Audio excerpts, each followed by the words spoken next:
کچھ لوگ کتنی آسانی سے کہہ دیتے ہیں کیا حاصل ہوا اس تقسیم اور بٹوارے سے۔ اس سے تو انگریزوں کا راج بہتر تھا، سستا زمانہ تھا، قانون کی عمل داری تھی، اس قدر مصائب مصیبتیں تو نہیں تھیں۔ دراصل انہیں ادراک ہی نہیں کہ آزادی کتنی بڑی نعمت ہے۔ جس نے غلامی کا عذاب اور اذیت نہیں سہی وہ آزادی کی اصل قدر و قیمت کا اندازہ ہی نہیں لگا سکتا۔ ذرا چند لمحوں کے لیے خود کو ایک کشمیری یا فلسطینی تصور کر کے دیکھیں، یا نام نہاد سیکولر بھارت کا شہری مان لیں، پورے بدن میں جھرجھری سی آ جائے گی۔ ناظرین، آج کی ویڈیو میں آزادی کے حقیقی معنوں کو سمجھنے کی کوشش کرتے ہیں۔ کیا آپ یہ تصور بھی کر سکتے ہیں کہ آپ کو یا آپ کی اولاد کو اپنی مرضی کے لباس کے انتخاب کی اجازت بھی نہ ہو؟ تو سچ تو یہ ہے کہ آج سے 75 سال پہلے ہمارے آباء و اجداد نے اپنے بسے بسائے گھر، جائیدادیں، کاروبار، پرکھوں کا ورثہ یوں ہی بے وجہ نہیں چھوڑ دیا تھا۔ انہوں نے آزادی کی اتنی بھاری قیمت بے سبب ادا نہیں کی تھی۔ 3 جون 1947 کو ہندوستان کی آزادی اور پاکستان کے نام کے ساتھ ایک الگ مسلم ملک کے قیام کا اعلان کر دیا گیا تھا۔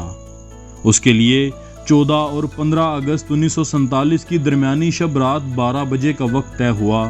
یہ اللہ تعالیٰ کی کسی خاص مصلحت یا مشیت کی طرف اشارہ کرتا تھا، کیونکہ یہ رات لیلۃ القدر تھی۔ اگلا دن 27 رمضان المبارک اور جمعۃ الوداع کا تھا، اور اس کے 3 روز بعد عید الفطر آنے والی تھی۔ مسلمانوں کے لیے یہ ہر اعتبار سے ایک مبارک ساتھ، مبارک رات، مبارک دن، مبارک ماہ اور مبارک سال تھا۔ پورے ہندوستان کے مسلمان ہوا وہ مجوزہ پاکستان کا حصہ بننے والے تھے یا نہیں، خوشی سے پھولے نہیں سما رہے تھے۔ جشن کی تیاریاں ہو رہی تھیں، مبارک بادیں دی اور لی جا رہی تھیں، نعرہ تکبیر بلند ہو رہے تھے، گلی گلی، گاؤں گاؤں اور شہر شہر پاکستان زندہ باد اور قائد اعظم زندہ باد کے فلک شگاف نعرے لگ رہے تھے۔ لیکن دوسری طرف ہندوستان کے ہندوؤں پر جیسے قیامت ٹوٹ پڑی۔ بھارت کا ایک حصہ پاکستان کے نام پر ان کے ہاتھ سے چھین لیا گیا، ان کے ہاں سوگ برپا ہو گیا، صف ماتم بچھ گئی اور آہ و بکا شروع ہو گئی۔ پھر وہ غیظ و غضب اور نفرت و انتقام کی آگ کا بگولا بن کر مسلمانوں پر ٹوٹ پڑے۔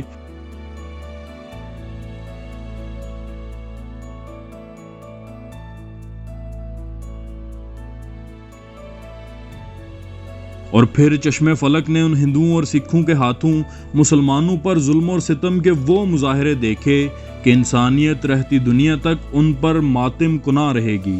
حالات کی سنگینی کو دیکھتے ہوئے جب نئے بننے والے پاکستان کے قریبی علاقوں کے مسلمانوں نے اپنے گھر بار اور مال و اسباب سب کچھ چھوڑ کر حالی ہاتھ اپنی جانیں بچانے کے لیے پاکستان کی طرف ہجرت کرنا چاہی، تو ہندوؤں اور سکھوں نے انہیں اپنی تلواروں، کرپانوں، برچھیوں اور نیزوں کی نوک پر رکھ لیا۔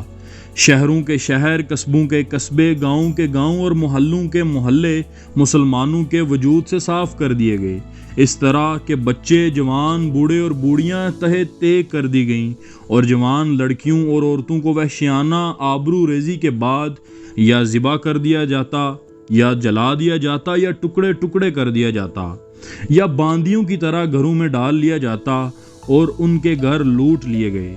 اس شیطانیت اور فرعونیت کے دوران 10 لاکھ سے زائد مسلمان مردوں، عورتوں، بچوں اور بوڑھوں کو شہید کیا گیا، لاکھوں زخمی اور لاکھوں عمر بھر کے لیے معذور ہو گئے۔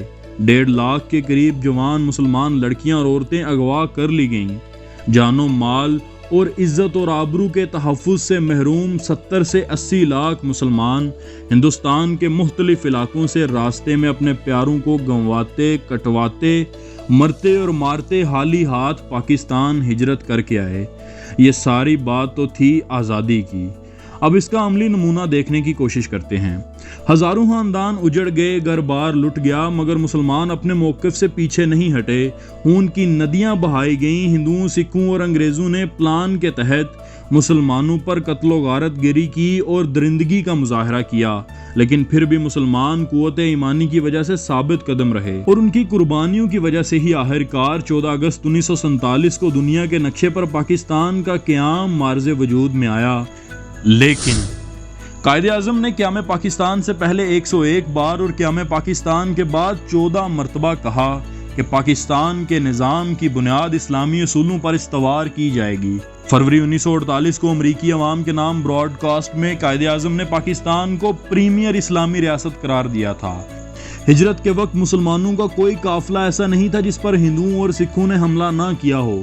بھارت سے پاکستان آنے والی ٹرینیں مسلمانوں کی لاشوں سے بھری ہوئی تھیں۔ مسلمان اپنے گھر بار، جائیدادیں اور قیمتی ساز و سامان ہر چیز چھوڑ کر بے سر و سامانی کی حالت میں پاکستان پہنچے تو اللہ رب العزت کی بارگاہ اقدس میں سجدہ ریز ہو جاتے تھے۔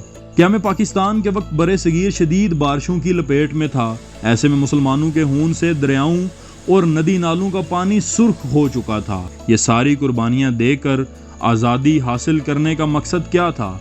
آج پاکستان کے جو حالات ہیں، نہ قانون کی بالادستی ہے، نہ انصاف کا بول بالا ہے، نہ کلمے کے نام پر بننے والے ملک میں اسلامی طرز حکمرانی موجود ہے۔ یہاں جو بھی قانون پاس ہوتا ہے وہ امیروں کی عیاشیوں کا سبب اور غریبوں کی کمر توڑ دینے والا ہوتا ہے۔ موجودہ دنوں میں ظلم و ستم کے پہاڑ توڑے جا رہے ہیں، تو موجودہ دور میں ان پریشانیوں اور مشکلات میں گرے عوام آزادی کی مبارک کسے اور کیسے دیں؟ ہم تو ابھی بھی غلام ہیں۔ آزاد تو 1947 میں صرف اشرافیہ ہوئی تھی، زمین تو آزاد ہو گئی، عوام ابھی بھی غلام ہیں جو حقیقی آزادی کی امید لگائے بیٹھے ہیں۔